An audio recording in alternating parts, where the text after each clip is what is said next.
Magandang araw mga ka-cervix. Ngayon ay pag-uusapan natin kung bakit nga ba importanteng may regular prenatal check-up ang isang buntis.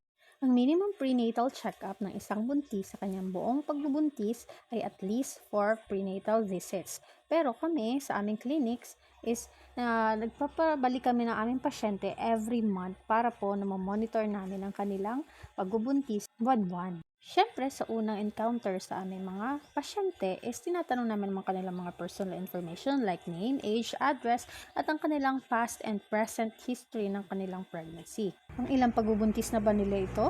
Or kung may history ba sila ng abortion or miscarriage? At kung may history din ba sila ng cesarean section? Ganun din ang kanilang LMP o unang araw ng kanilang huling regla at ang kanilang expected date of confinement or EDC. At ganun din, kinukumpute na rin namin ang kanilang age of gestation or age of gestation ni baby sa loob ng tiyan ni mami. So, dito nga is kinukumpute ko na ang age of gestation or AOG ni baby sa tiyan ni mami. So, kinukuha natin yan sa unang araw ng huling regla. Meron akong video niyan, panoorin nyo na lang kung paano nga ba i-compute ang age of gestation o edad ni baby sa loob ng tiyan. Kaya napaka-importante ng unang araw ng huling regla. Pero kung hindi naman, is ultrasound ang sagot dyan.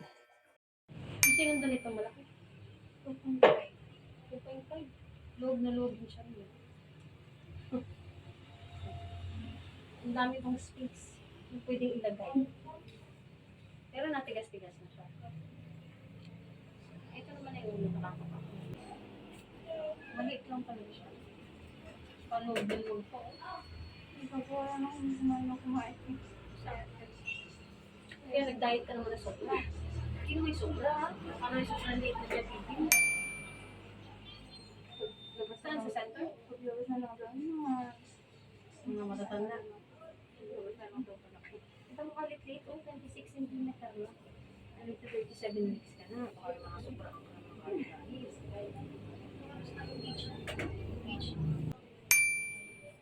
Ito na yung pagpanay na lang. May iniyak ako. Kasi nandito ba yung pantog natin? So kapag nagtitigas at nagagalaw si dito, yun, nadudumdin yung pantog. Kaya parang naninigas. So normally ngayon third trimester, lalaro na lang kasi titigas-tigas na. Tapos magalaw. Minsan nandito yung matigas, minsan nandoon. Kasi nagtitigas na yan.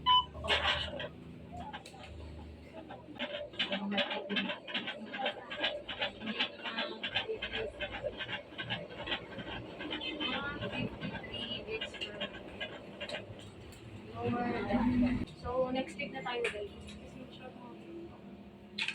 Hindi pa naman siya ganun ka. Dito sa ultrasound huli, nakita natin yung single. So, isa lang naman siya kambal. Live white. So, greater pregnancy, si Pali, incident lang naman ako. Kasi naman din doon sa kapa. Hindi na yun. So, ito yung 27 weeks pa ng parang. Ano ba ito? 6 to 7 weeks. So, babae, congratulations. Yung pangalawa. Tapos yung sa laboratories mo,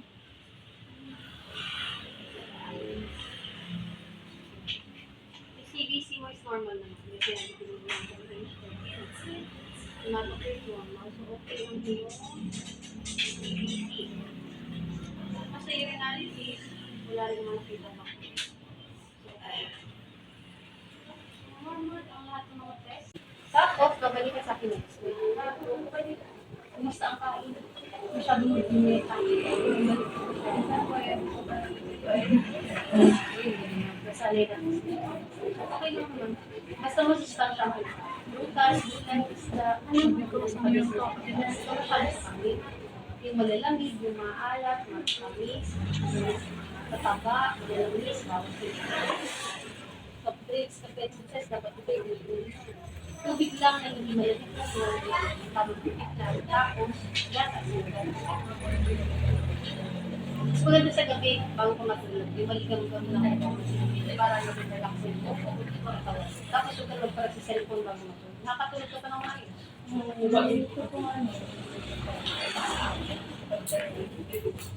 Sa gabi, huwag ka rin siya magpapagod. Yung isang baso, okay. Sa umaga mo, gawin yung pag-inom.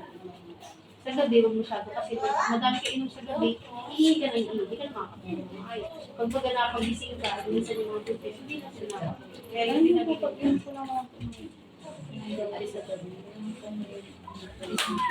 Mas maganda ko sana yung infection rate. Hindi siya back. 30 minutes back. Oo, yung vitamin C, magsak mo. Para hindi na nagiging yung pagtulog. Sila lang kung madami ka ibig. Mas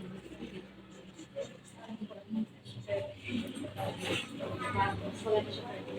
Kasi sa cities, environment for so, balik ka sa akin next week. Balik na lang, sabay na lang din kayo. So, May 12. Doon na.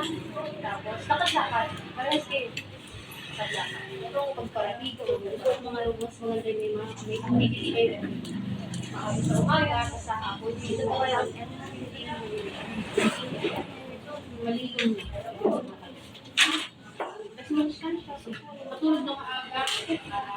Kasi pag ano na yung malapit ng mga anak, sige na. Nahihirapan ako. So ngayon ako kung kaya mo na makagawin ng mga ayos, matulog ka na. So it is impressive. Ito yung mga sigasit na nagpapalitan sa atin. Ito si A. Pressy ay previous cesarean. Ilang taon nito si Ganito? 6 years old. Saan ka na hospital? Provincial? Bakit ka na cesarean? Hindi lang po na nabukas. Hindi ka siya. Maliit ako yung 6 years. Palit mo yun. So, nakita yung kay Lloyd, dito yung ganyan yung previous cesarean. 6 years old na ito sila. Pag ganito mga previous cesarean, talaga ang normally talagang process is talaga dapat cesarean din ang susundan. Or kung magta-trial labor man sila, is dapat sa hospital talaga at doktor ang mag-handle. Pero minsan hindi naiiwasan, may mga dumarating sa amin na pasyahan na at malapit na lumabas ang baby, nandiyan na sa may bungad yung ulo at hindi na aabutin sa hospital, is tinatanggap na rin namin. Kaya ito po ang importansya ng may regular check-up. So, salamat po sa inyong panonood mga ka-cervix. Pa-follow ng ating page, Amazing Kumadrana. Bye!